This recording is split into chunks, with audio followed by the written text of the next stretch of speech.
Stavros Karanomoulos turns 98 years old next February.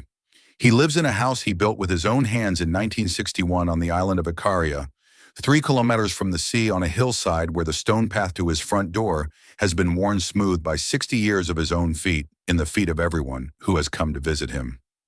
Last summer, researchers from the University of Athens drove up to that hillside as part of an ongoing longevity study, and they found him not waiting at the door, but already halfway up the ridge behind his property carrying a wooden crate of oranges he'd gathered from a neighbor's grove. They had to quicken their pace to keep up. He did not offer to slow down. The researchers asked him the questions they ask everyone in the cohort. What do you eat in a typical day? How much do you sleep? What do you think accounts for how you are at your age? And Stavros, who has a reputation on Ikaria for being direct without being unkind, gave the same answer he gives every time someone asks. He does not eat the things in the supermarket that come in bags and boxes. He never has. He said it the way you say something obvious, the way you explain to a visitor that the taverna in the square doesn't open before 7:1. It simply requires understanding what those things are. This content is about those 5 categories of food, the 5 specific things that are structurally absent from the kitchens of Greek islanders who make it to 90 in functional health, not the foods they eat, the foods they've never eaten. Before we get to the list, I want to start where the longevity research starts, with what the body looks like when these foods have been absent for 9 decades. The outcome makes the mechanism legible in a way that leading with biology usually doesn't. Stavros has no clinical cardiovascular disease. His inflammatory markers, CRP, fibrinogen, interleukins, sit in the range researchers associate with someone 25 to 30 years younger than his actual age. His grip dynamometry, his timed single-leg balance, his 10-minute walking speed, all within normal parameters for a man in his early 60s. His pulmonary function tests are better than the median 60-year-old American male. These are measurements taken during the Athens cohort evaluation in summer 2023, recorded in the study data, not metaphors, numbers. And before you credit genetics, consider the experiment that was run in a completely different population. The pre-DMED study, Prevención con Dieta Mediterránea, was published in the New England Journal of Medicine in 2013 by Ramon Estruc and a team of researchers from 7 Spanish centers. It followed 7,447 people over a median of 4.8 years. All participants had high cardiovascular risk at enrollment, elevated blood pressure, abnormal lipid panels, existing diabetes, or histories of smoking. Not a healthy population selected for likely survival, a sick population. The participants assigned to a Mediterranean dietary pattern experienced a 30% reduction in major cardiovascular events, heart attack, stroke, cardiovascular death, compared to the control group eating a standard low-fat diet. 30% in adults who hadn't grown up eating this way, who changed their diet as middle-aged or older adults with established risk. The body responds to what it receives, and it responds meaningfully to what it stops receiving. The question the longevity literature returns to again and again, in Trikopoulos' work at Athens, in the Ikaria cohort data, in the cross-cultural analyses comparing Mediterranean aging to American aging, is not only what these populations eat, it's what they've never eaten. Antonia Trikopoulos argued in several landmark papers that the Mediterranean diet's mortality benefit is only partially explained by its positive inclusions. The rest of it lives in the structural absence of specific modern foods. 5 categories appear with the most consistency across the Greek Centenarian data. Stavros doesn't own a bottle of sunflower oil. He has never owned one. He has never cooked with canola, soybean, corn oil, or any of the pale, neutral, refined seed oils that fill 2 shelves of the cooking oil section in a modern American supermarket.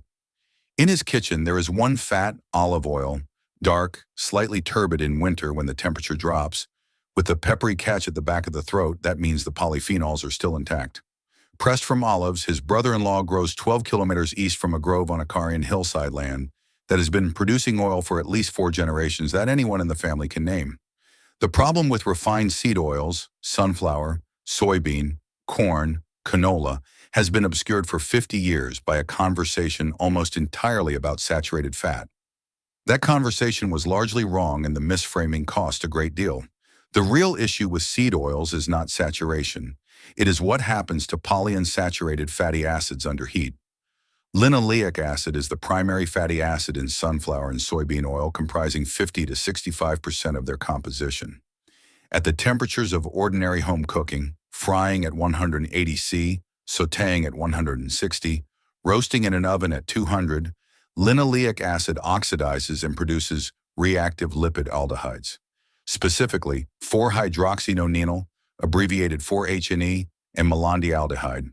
A 2015 study published in Food Chemistry led by Martin Grootveld at De Montfort University in Leicester measured aldehyde concentrations in commonly used cooking oils heated to 180 C for 20 minutes, a standard frying scenario. Sunflower oil and corn oil produced concentrations of 4-hydroxynonenal that exceeded the EU's health-based guidance values by 2 to 8 times. Extra virgin olive oil, heated to the same temperature for the same duration, produced concentrations more than 20 times lower. Not slightly lower, incomparably lower. 4-hydroxynonenal is not inert once consumed.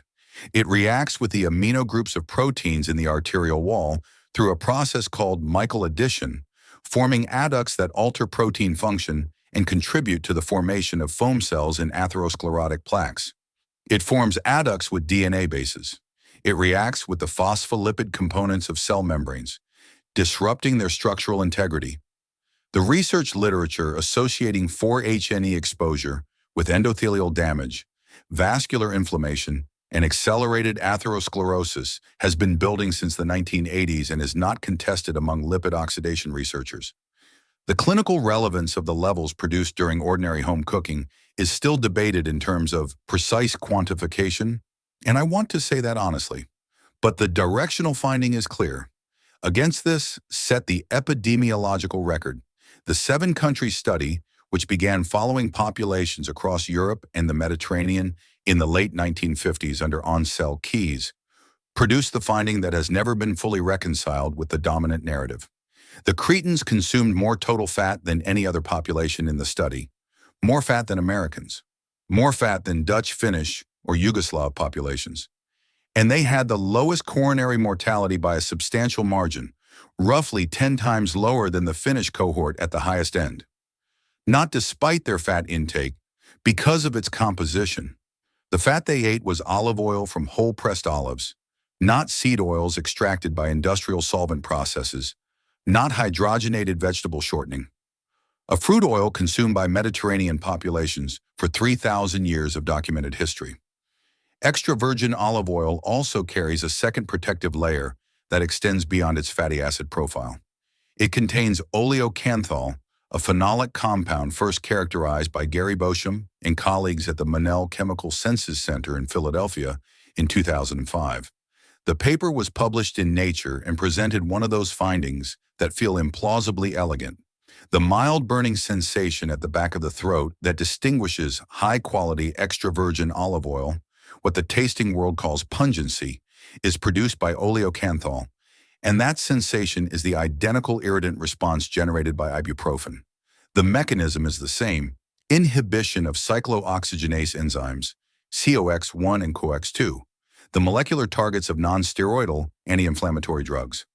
Consuming 50 milliliters of fresh extra virgin olive oil provides anti-inflammatory activity roughly equivalent to 10% of a standard ibuprofen dose, less than a pill, but compounded daily over a lifetime against a background of no other chronic inflammatory inputs from refined seed oils.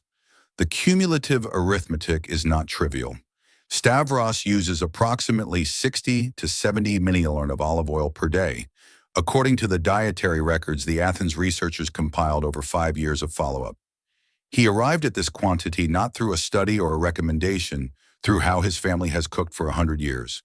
In practice, this means go through the fats in your kitchen, find the sunflower oil, vegetable oil, canola, and corn oil, replace them with olive oil, extra virgin for dressings, light sautéing, roasting at moderate temperatures, and finishing food at the table. Standard refined olive oil if you're deep frying at temperatures above 200 C, where the extra virgin polyphenols degrade anyway. That is the entirety of the intervention. One decision at the grocery store every day for the rest of your life. The expected answer here is sourdough bread. But the category isn't about adding something. It's about recognizing what the traditional Greek diet has never contained.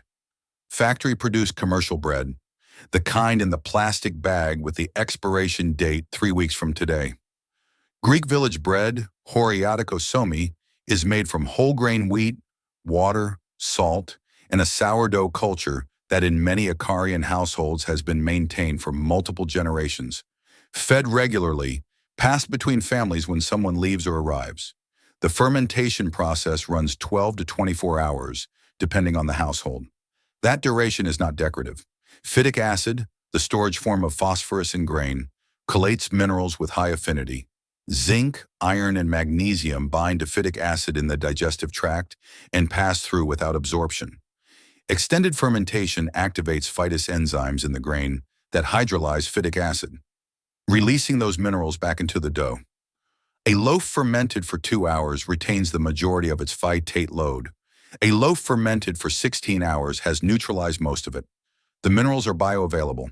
The slow fermentation also partially pre-digests the starch, beginning the digestive process before it reaches your gut, which translates to a lower glycemic response and a reduced demand on pancreatic insulin secretion.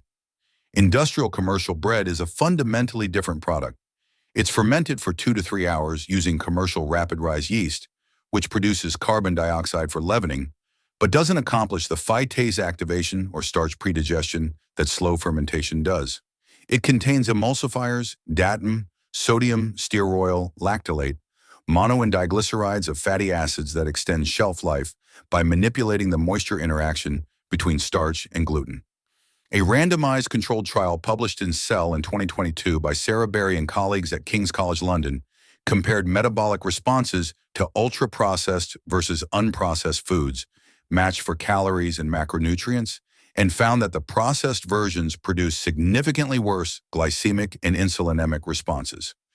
A separate series of experiments from Aaron Elenov's lab at the Weizmann Institute showed that common food emulsifiers, including polysorbate 80 and carboxymethylcellulose, altered gut microbiome composition and promoted low-grade intestinal inflammation in animal models and in human observational data. The gut microbiome of someone who has eaten traditionally fermented sourdough for 90 years is compositionally different, measurably, characterizably different from that of someone eating industrial bread daily. The practical test requires no nutritional expertise. Read the ingredient list.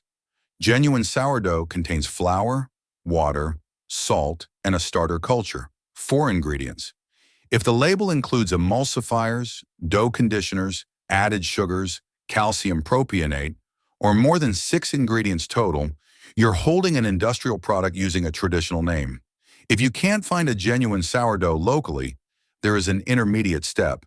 Purchase a whole grain wheat flour, spelt or einkorn if available, regular whole wheat if not, and make a simple overnight flatbread. Combine flour, water, and a pinch of salt. Let it sit covered at room temperature for 12 to 14 hours before cooking on a dry cast iron pan. It will not rise like a fermented loaf, but the extended hydration time allows partial phytase activity, and you will have eliminated every additive in the commercial product. The bar is not perfection. The bar is structural replacement of the industrial category with something closer to what fermentation-dependent grain preparation actually looks like. Now, I want to slow down for a moment before continuing to the next category, because this is the part of the research that I found most striking, not the biology, the comparison. In 2016, researchers at Tufts University published a paper in BMJ Open examining the dietary patterns of adults aged 55 to 80 in the United States. They used data from the National Health and Nutrition Examination Survey, N-Chains, which follows a nationally representative sample of the American population with repeated dietary recall interviews. The finding was this: adults in that age range derived approximately 57% of their total caloric intake from ultra-processed foods, more than half of every calorie.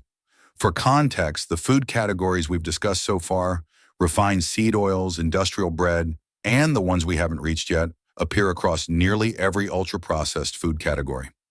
In the same year, Trikopoulos Group published an update to the Greek elderly cohort data, showing that the highest adhering quintile of Mediterranean diet adherents, the people eating most consistently in the traditional pattern, had a 33% lower all-cause mortality risk compared to the lowest quintile.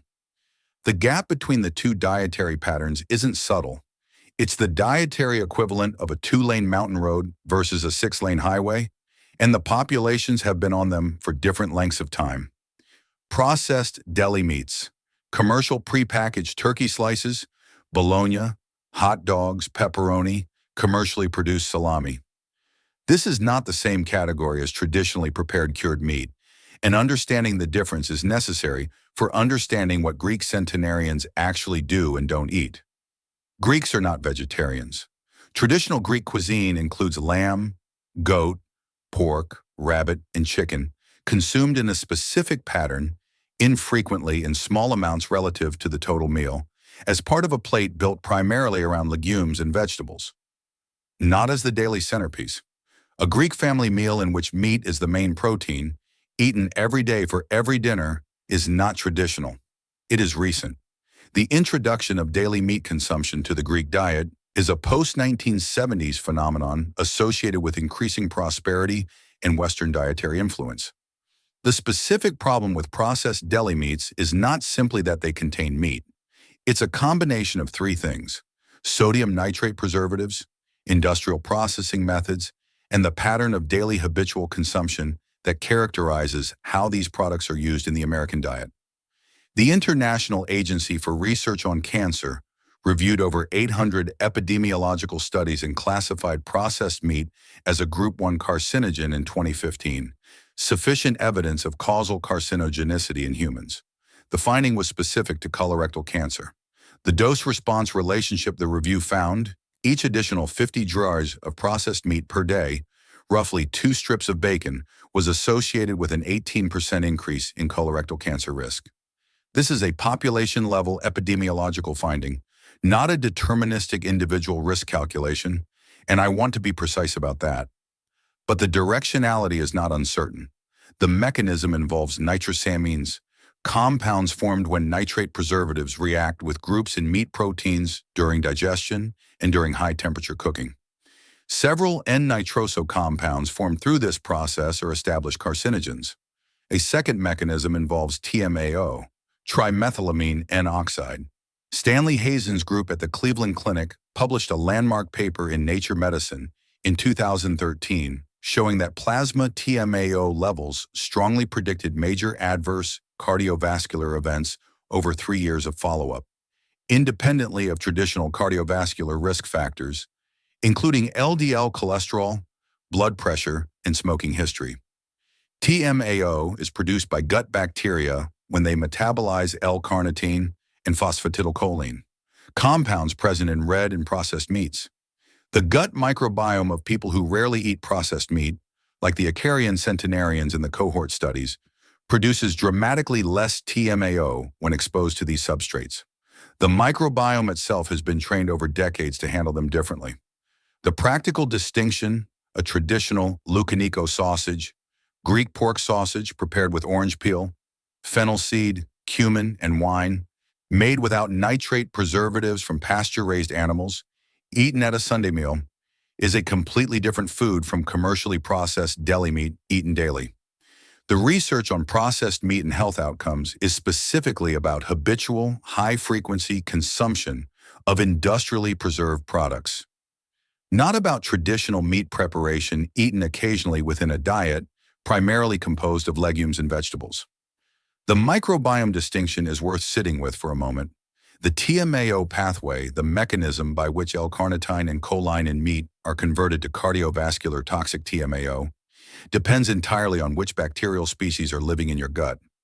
A gut microbiome shaped by decades of daily processed meat consumption cultivates the specific bacteria that execute that conversion at high efficiency. A gut microbiome shaped by decades of legumes, fermented foods, and only infrequent meat has a fundamentally different bacterial composition. Lower populations of Prevotella, higher populations of Bacteroidetes, less capacity to metabolize L-carnitine to TMAO in the first place. Stavros's microbiome is not the same microbiome as someone who has eaten daily deli meat for 30 years. It has been shaped by 30 years of legume fiber. You cannot replicate that history overnight, but you can start altering the bacterial composition within days of changing what you eat.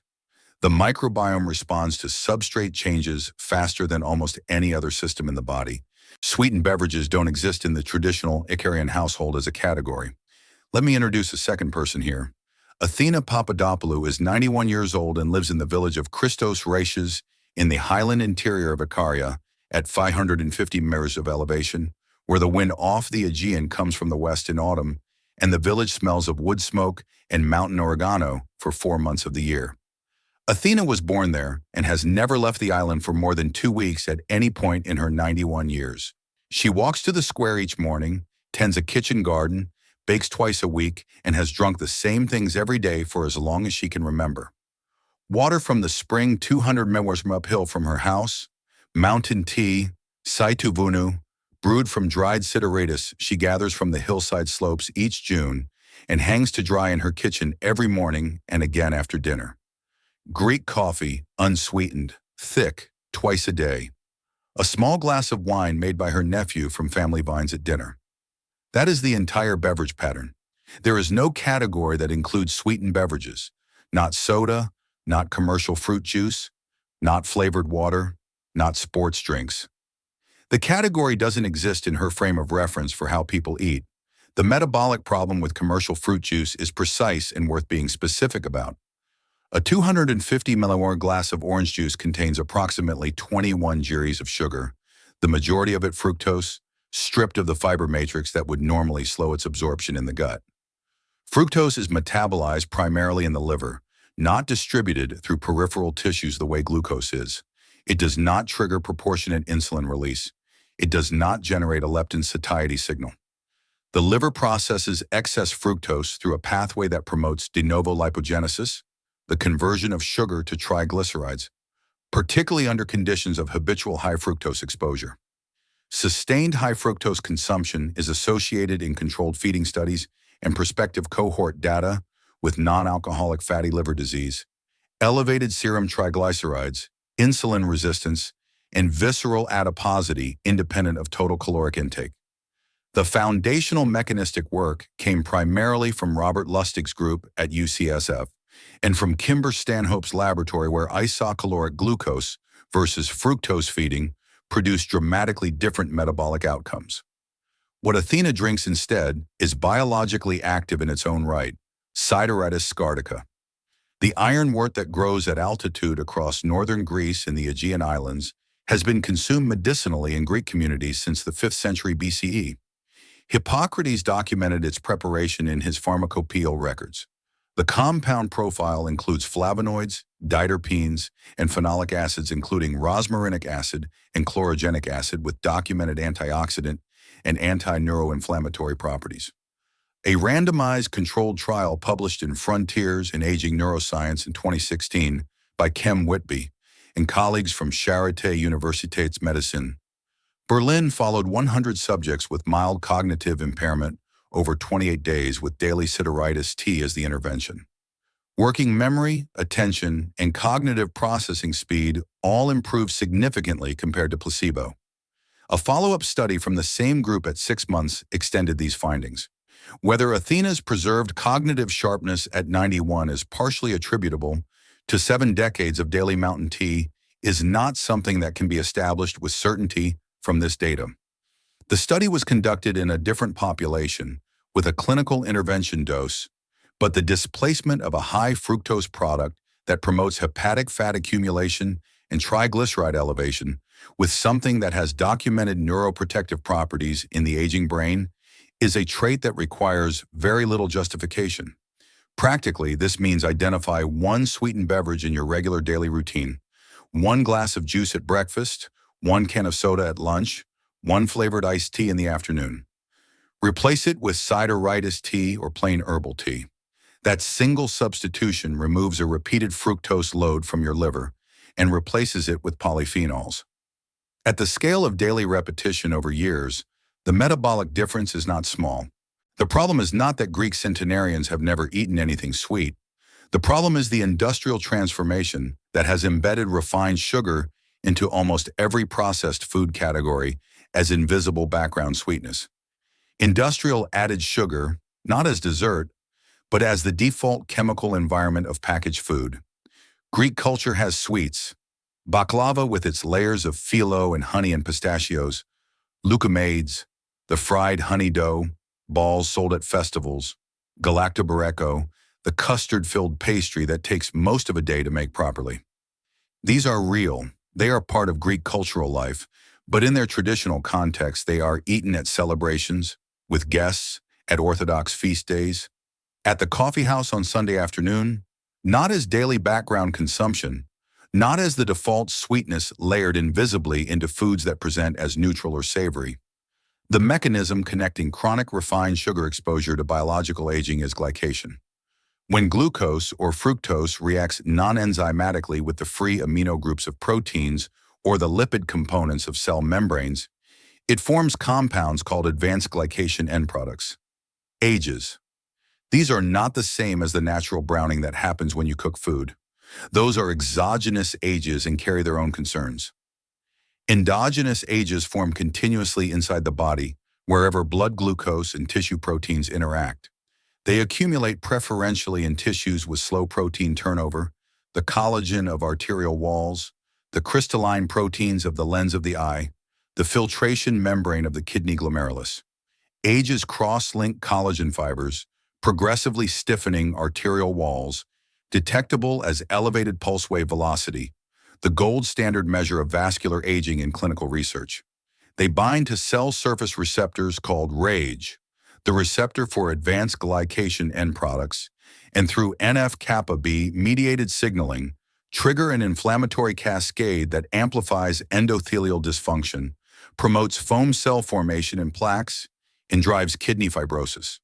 The RAGE pathway is one of the best characterized molecular bridges between habitual elevated glucose and the measurable physical markers of accelerated aging.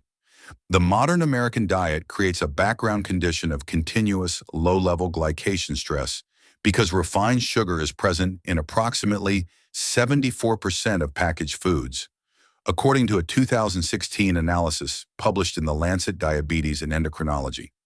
The average American adult consumes 77 grams of added sugar daily, roughly 17 TSP. Traditional Greek centenarians consume a fraction of this, not through discipline, but because the category of industrially sweetened packaged food doesn't exist in their food environment. Stavros doesn't eat commercial yogurt with added fruit flavoring. He doesn't eat packaged granola bars, breakfast cereals, commercial pasta sauces, flavored kefir, or any of the hundreds of products in which sugar appears in the first 4 ingredients. He eats raw honey from his own hives, fresh figs when they're in season, dried figs in winter, pomegranate in autumn.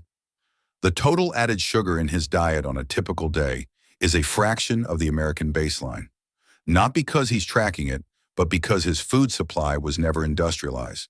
The practical audit here is not about cutting desserts.